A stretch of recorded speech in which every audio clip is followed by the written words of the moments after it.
And the Citizens Advocacy for Social and Economic Rights, CASAs, and other civil society groups want Enugu State Attorney General and Commissioner for Justice to prosecute former Minister of Innovation, Science and Technology, Geoffrey Nnaji.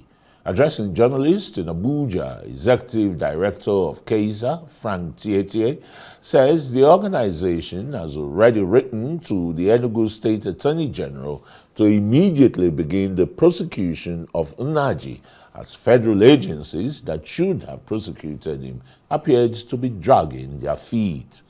This follows the resignation of Nnaji following allegations of certificate forgery. And joining us now in the studio is the Executive Director, CASA, and the Rise news analyst, Frank Tietie. Welcome to Newsnight. I mean, there are myriads of issues, developing there, but let's quickly look at this defection syndrome that is, bestriding Nigeria's political landscape. How healthy is this for Nigeria's democratic development? Well, I think it speaks to the freedom in our political setting where there is freedom of movement from one political party to the other. However, in terms of principle, it's it's something that should be reconsidered, because there are a number of political individuals, political players that, if they defect without restriction, without restraint, they get punished. Now I'm talking about members of the Houses of Assembly and in the National Assembly. But one will understand that if things change, if circumstances change, and to a large extent, where the law does not in any way restrict a governor, a person of a governor, from defecting, and he considers it in the best interest of the state and his political survival to do that, he has such liberty to do so. The political survival you're talking of here now is individualistic. Is it the survival, the political survival of the people that will, metamorphose into development strides, socio-politically and economically? Oh, well, first, it takes an individual to be at the helm of affairs in a state, at the saddle of governance, in order to determine the direction. Not a collective responsibility here. Not a collective responsibility. The person of the governor matters a lot. And in that case, here we are, circumstances changing, and the political fortunes of the region being at stake here based on whatever decision the governor takes. I think the governor will act in his interest and in the overall interest of the state. So it's difficult at this time to judge the intentions of the governor, but from history, it turns out that governors who make such important decisions turn out to be doing so not only for their own political survival, but actually moving with the tide. Who would have thought that Governor Sheriff Oborivori would move from the PDP to APC, Delta State being the strongest stronghold of the PDP? But it happened, and when you ask, they say it's as a result of political expediency. He knows best, and we can't question it. And again, why we commend it as the liberty, as the freedom that exists in our political landscape, we need to reconsider it, because some other politicians are being punished when they move. Are the people not being coerced, into moving with the governor? For example, you hear the deputies moving, or the local government councillors and chairmen are moving, and the rest. Is it out of their own volition? Well, I think let's be realistic here. It becomes very difficult when you say they are being coerced, when they actually have the right to resign and not to follow the governor. And we've seen instances where commissioners have said, instead of one in Akwa Ibom and that's quite honorable, because you can't go there and be grumbling. So these appointees actually exist in government at the mercy and the pleasure of the governor in the first place. So in that case, they have the liberty to say no. But again, that now brings to the question the issue of principles in our governance. And I believe that expediency rules the day when these political decisions are being taken.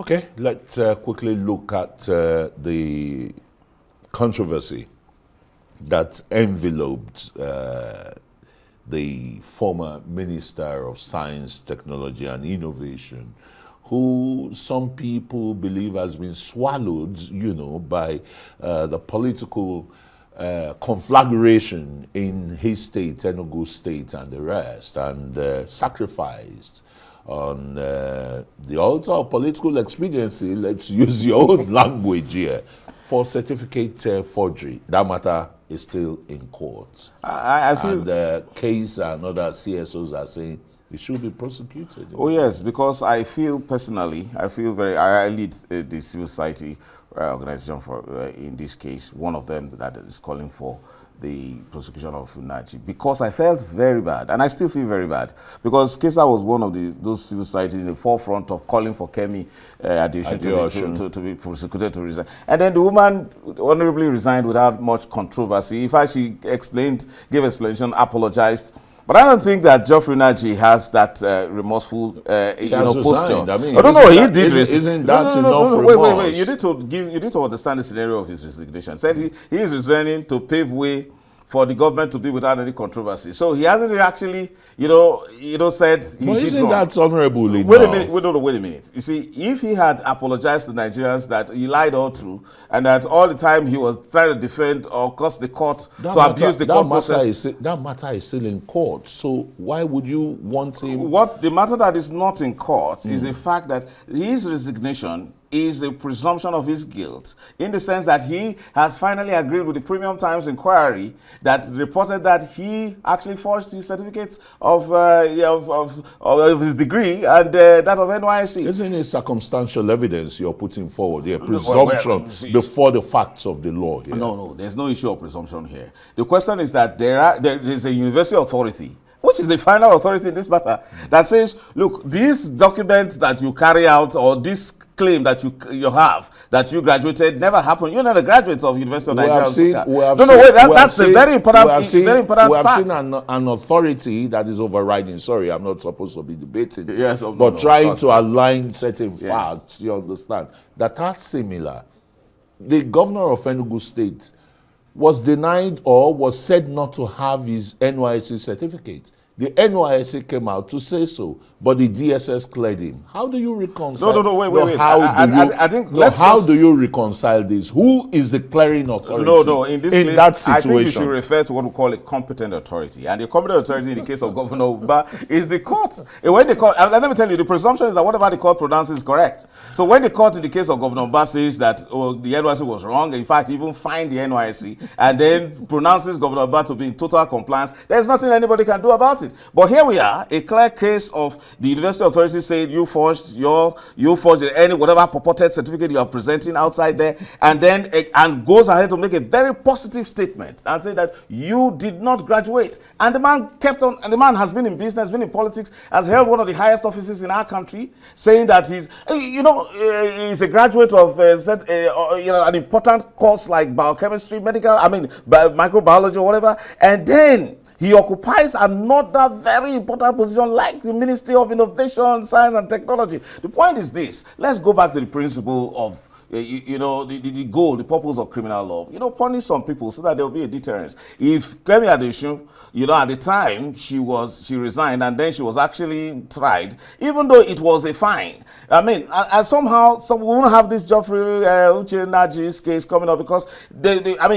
you won't be able to beat the system. So a time, for us to have this equality, everybody should be equal before the law. Nobody should be above the law just because you are a minister or president, Bola Ahmed Tinubu. In this case, our real worry is this, is that ICPC, CCB, the police, these are federal authorities, they do nothing about it. So, why do you have selective justice? And that's why we're calling on the Enugu State Attorney General that, please, look, take another look at the elements of this crime and see how much it affects the people of Enugu State, how far it affects the location of Enugu State, where there is the presumption that this offense allegedly took place, the forgery, and then the University of Nigeria Nsukka, which is located in Enugu State. And then to also think that it rubs off on the government of Enugu State.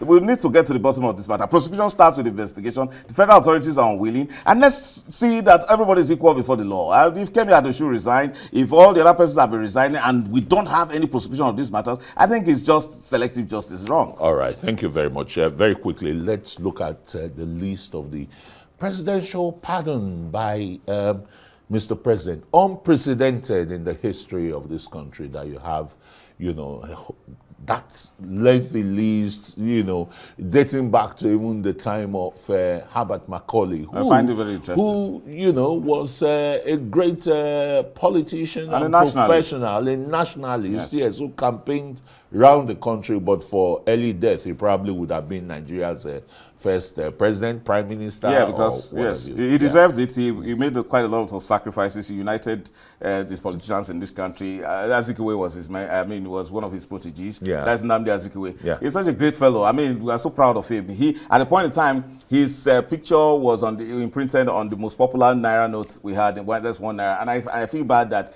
it's out of it's more or less phased out now because we don't see one. Paper. You don't have the paper. It's now coin now. Yeah, but so I said we should think about it. We should, you know, Howard Macaulay is such an important fellow. But to think that he was a bad guy in the early days when he was working for the Queen as Crown Surveyor and he did quite a lot of things, he was convicted.